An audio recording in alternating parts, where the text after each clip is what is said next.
Good morning, good afternoon, good evening to everyone. My name is Marc Manzano. I am the General Manager of the Cybersecurity Group here at SandboxAQ.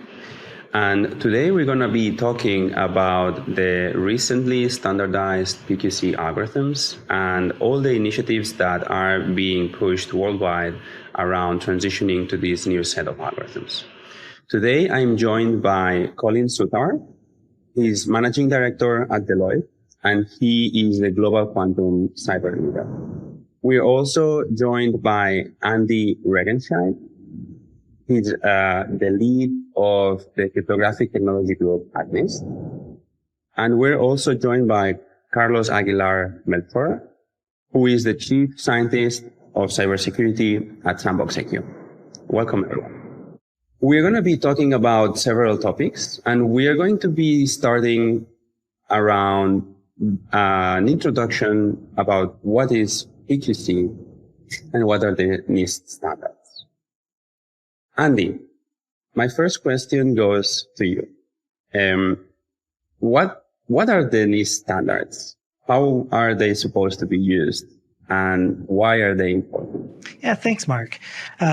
NIST has a statutory responsibility to develop computer security standards used to protect non-national security systems within the U.S. government. But going back to the data encryption standard in the 1970s, we've really viewed our mission more broadly than that, to develop trustworthy, broadly accepted cryptography standards in an open and transparent manner to meet the needs of government and industry.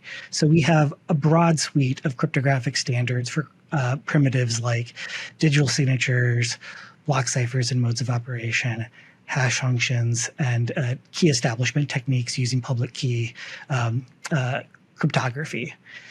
With the threat of quantum computers against the current public key crypto systems used today, 8 years ago, we embarked on a worldwide effort to identify, vet, and standardized new public key algorithms that are secure against both quantum attacks by a cryptographically significant quantum computer and secure against attacks by classical computers. This effort included, researchers from around the world, starting with more than 80 candidates before we were finally able to select 4. Now, just back on August 13th, we released the first 3 standards for quantum-resistant public key cryptography from NIST. These included 2 digital signature algorithms and 1 key establishment mechanism for public key encryption. These were, FIPS 203, which is ML-Chem, used for key establishment, FIPS 204, MLDSA, and FIPS 205, the stateless hash-based signature scheme, SLH-DSA. We think these standards will be, quickly adopted by industry and standards organizations around the world to, really address this emerging threat of that quantum computers face. And, maybe to elaborate a little bit on what Andy said previously around, NIST's role in terms of cryptography, I think that, globally, they're certainly recognized as an institute that produces, cryptographic standards that are used more or less around the world, right? That's a very important fact. We recognize that, this needs to be tackled globally. Obviously, a lot of our clients are global, and so we want to make sure that there's not only security but interoperability. So why now, right? In the workshops and different panel presentations and so on that we do on this topic, I feel like there's usually a general trend of the conversation around what is a quantum computer, how can it affect cybersecurity, what is the time scale for that to actually manifest itself as a cryptographically relevant quantum computer, and then we talk about error correcting codes and so on, and then usually it's, but wait, there's more, there's harvest now, decrypt later. We find that a lot of the discussions around that timeline, they confound a lot of things together.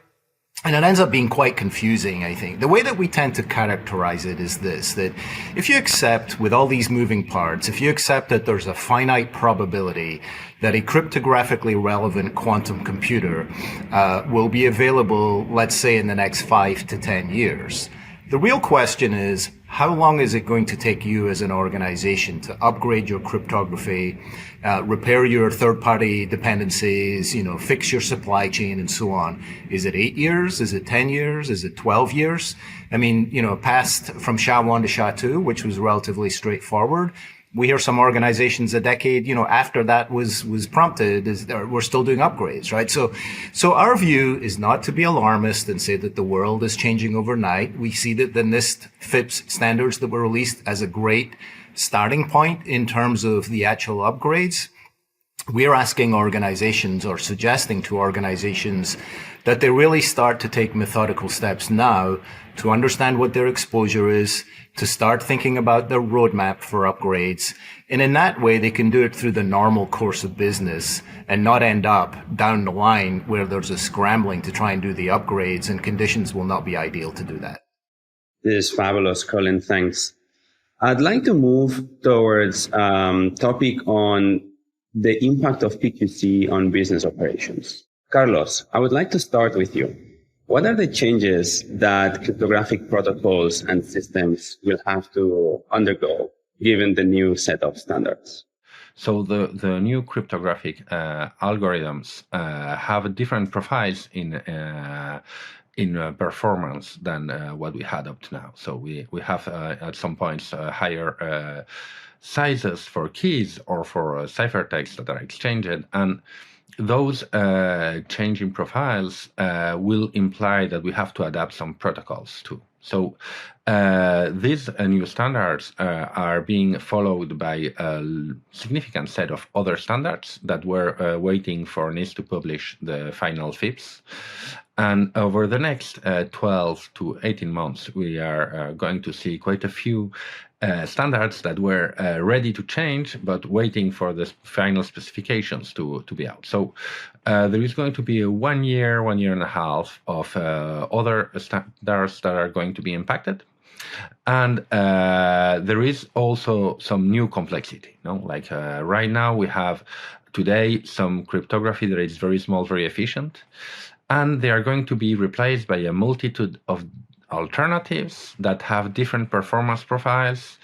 So the management is going to be quite more complex, and the decisions of what to run where and what's the optimal thing is something that will require some work for every company, and will require some consultancy, and it will require some long-term thinking.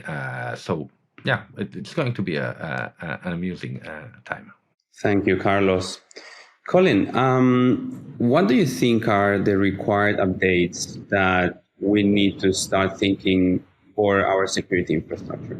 So maybe before I answer that question, one thing I'd like to add to what Carlos had said about the business implications of these new cryptographic standards is that we are starting to see a fairly pronounced shift in the way that this threat of a cryptographically relevant quantum computer is being contemplated by business and government operations.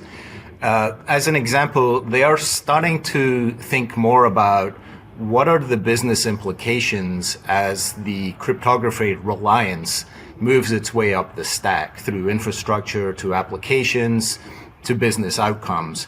And I think that that's a very important step in terms of the maturity and the understanding of this topic at the CEO and the board level. Prior to that, there was a lot of interest within different organizations. For example, the Chief Information Security Officer, obviously, and other parts of the security space. They have competing priorities, to state the obvious, right? And they are trying to fund and move forward different initiatives.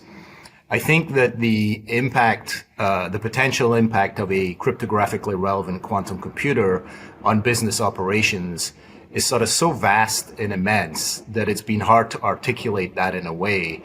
We're starting now to see businesses thinking about what does this mean specifically for us?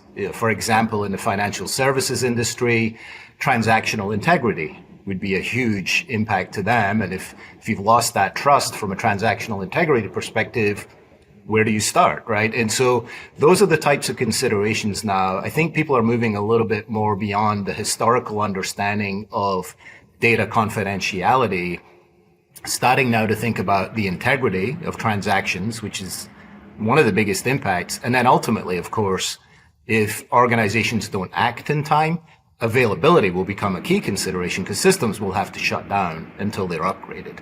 So I think that's a very good and pronounced step that we've been seeing over the last few months. And I think that all the fine work that NIST is doing, not only on the cryptographic algorithm development, with the global competitions and then the release, but also through the National Cybersecurity Center of Excellence in terms of the implementation guidance that they are offering there. Thank you, Colin. Andy, my next question is for you. I'd like to talk a little bit about regulatory and compliance considerations. From your point of view, from your perspective, what are the most urgent or the upcoming new compliance requirements that we are going to start see flourishing, especially here in the US, but potentially also in some other countries? Yeah, well, I should start by clarifying that, NIST is a non-regulatory agency. Our responsibility is to develop standards that are required for use by U.S. government agencies in the non-national security community. But outside of that space, our standards are adopted voluntarily. Some of you may have seen that the U.S. government released National Security Memorandum 10 that established 2035 as the deadline for transitioning most U.S. government systems to quantum-resistant cryptography. And that may seem like a long ways away, but just due to the, based on the complexity and the breadth and scale of this transition, this really means we need to start acting now with, both planning and with our, acquisition plans to begin this, refresh cycle to begin to procure and implement and deploy systems that use quantum-resistant cryptography. So I think you're going to see very quickly government agencies be, asking their vendors, do you support these new quantum-resistant cryptography standards? And what's your broader timeline for implementing those into your products and services? I think that this is a very, very interesting point. So I would like to kind of continue building on that, Carlos. Based on what Andy was referring to, how can businesses start preparing to integrate and comply with upcoming regulations or regulatory frameworks in this space? Yeah, so there was last month a report for the proper Senate committee under the Quantum Computing Cybersecurity Preparedness Act that is very interesting and describes the first views on all these subjects. And unsurprisingly, the first section, first paragraph, discusses the importance of inventory, and more precisely, they clearly state that automated inventory is on the rise, and that the inventory for PQC is not going to be a one-off thing. It's going to be mandatory every year, and thus their automated tools are going to shine strongly. There is also going to be a manual component to it to ensure we have the maximum credibility for the inventory. But for sure, this is the basics. Everyone who wants to make a transition needs to make an inventory. What wasn't clear is that the government seems to be pushing quite strongly, not just for a one-time inventory, but an ongoing automated inventory. So that's a very interesting regulatory pressure. Deloitte always as a firm, anticipates and hopes that organizations, in a sense, will self-regulate, right? And particularly on this topic, we wrote a blog on it about 8 months ago or so, And this sort of came out of some of the work that we did, for example, working with the World Economic Forum and engaging with industry, governments, and so on. I think it's very important for this reason. The timelines that we've talked about before, there is some ambiguity in some organizational minds around when they should act. And I think we've been clear on that we prefer that certainly an understanding of the exposure is gained and starting to build out a roadmap as a first step. Waiting for regulations to be applied and understanding that there's various steps. Again, NIST as a non-regulatory agency will define standards. They will likely be integrated into subsequent communication standards and frameworks and the like, and then industry-specific guidance may be issued. We're certainly starting to see regulators, for example, in the financial services industry, start to think about what this would mean. But we don't view that they're likely to regulate in the short term. I think what's more likely is that there'll be some dialogue that will ensue, whether it's guidance documents or the like, that again help to articulate what this threat really means to business operations. Because one of the challenges that we see right now is that, again, there's a good technology understanding of the algorithms and why they need to be upgraded. But I don't think that there's a wholesome description about what the business implication is. And that means that it's not being addressed at the board and the CEO level in the same way as other more immediate cyber threats are, right? And so that balance between the timeline and the threat and board awareness of it, we think is not a good mix then to say, we'll wait until we're regulated to do so. We'd prefer that organizations understand the magnitude of this risk and start to take the steps towards addressing it. Definitely. And I think that this is a great topic now to also move the discussion towards cost and resource planning. Colin, again, I'd like to start with you on this one. What are your thoughts about the estimations that organizations need to make on the cost to transition to PQC?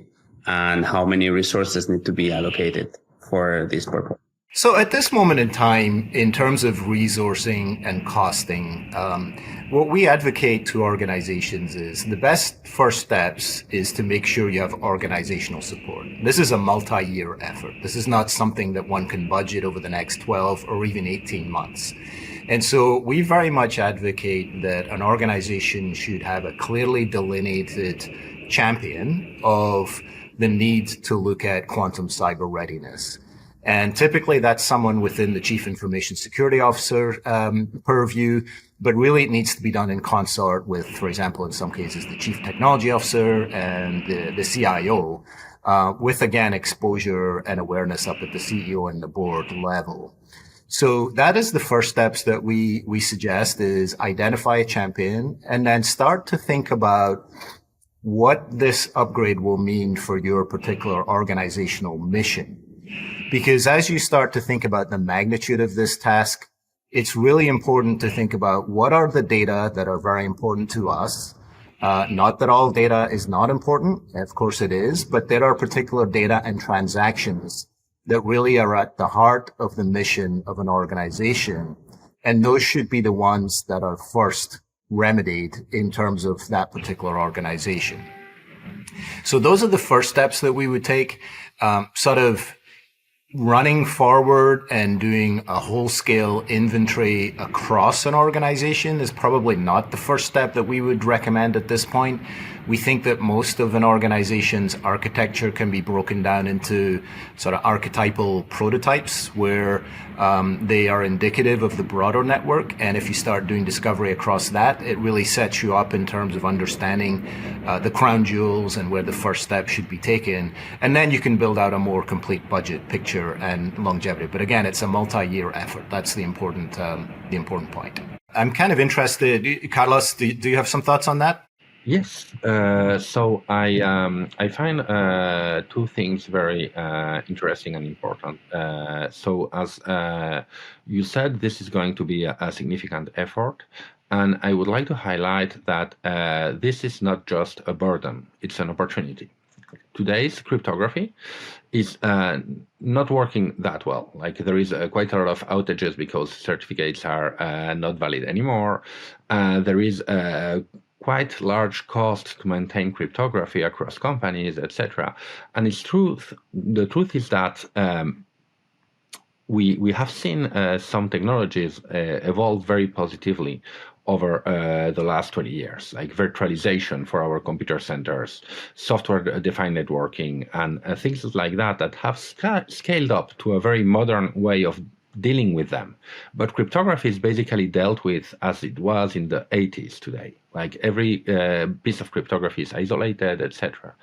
And I think one of the tendencies we seem to see is that both regulator and standardization bodies are trying to lead us towards better cryptography. And I think we can have many benefits like reduction of costs and ensuring business continuity that can go out of this significant transition.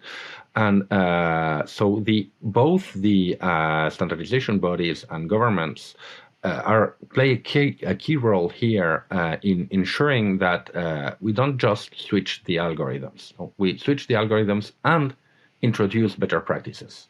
Some of them, like the ones Michele Mosca from the Institute of Quantum Computer proposes, like relying on two pillars of cryptography, using hybrid cryptography, ensuring that if one of those pillars breaks, the other holds us in a secure position. That's something that we can do thanks to the PQC transition, but we have never been able to do in the past. Or others can be a unified cryptography management system to have reduced costs and better observability, more agility. And so I think the budgets and the projects are very large, but we really will have two sorts of people doing the transition, two sorts of companies doing the transition.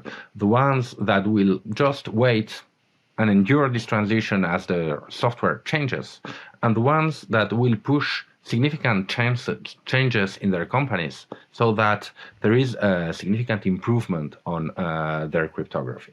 These are definitely very valid points, Carlos. Andy, I'd like to know from your perspective, what could be recommendations for government entities, for public organizations, from people that might be listening from other countries working for them?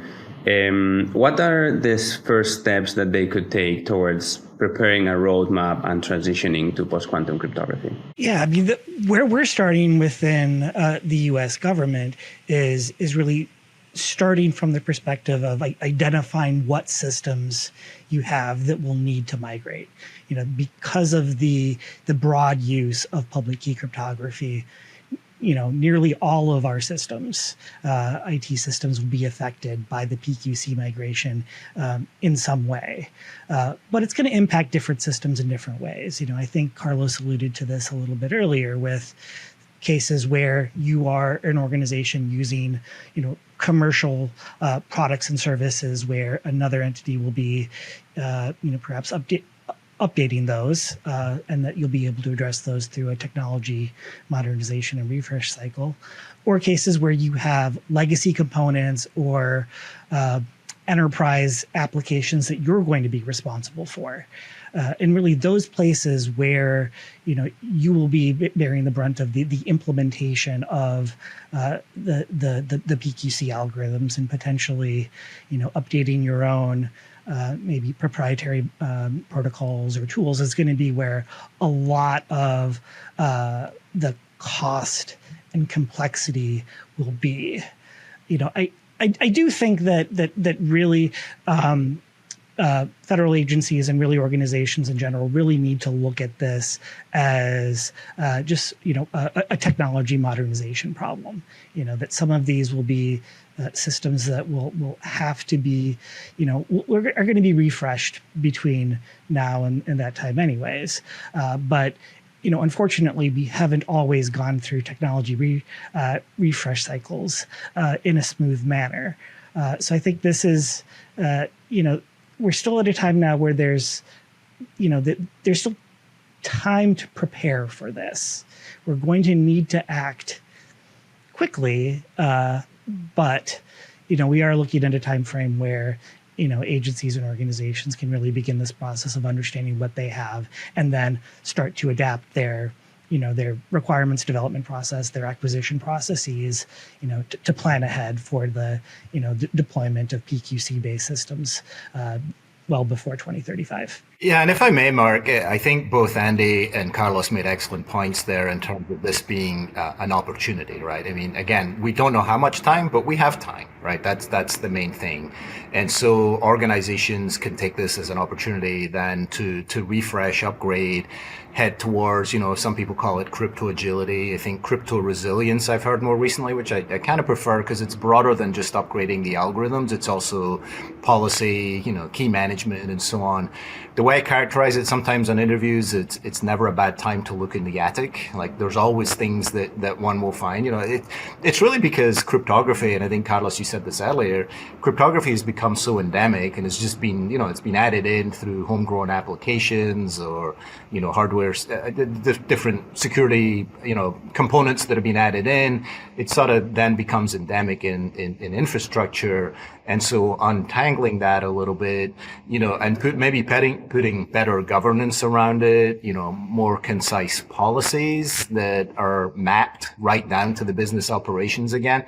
This is a good opportunity. And I think that I hope that at the end of the day, once these upgrades are made, we'll look back and we'll say, wow, we actually have much better handle now on, the security triad of confidentiality, integrity, and availability.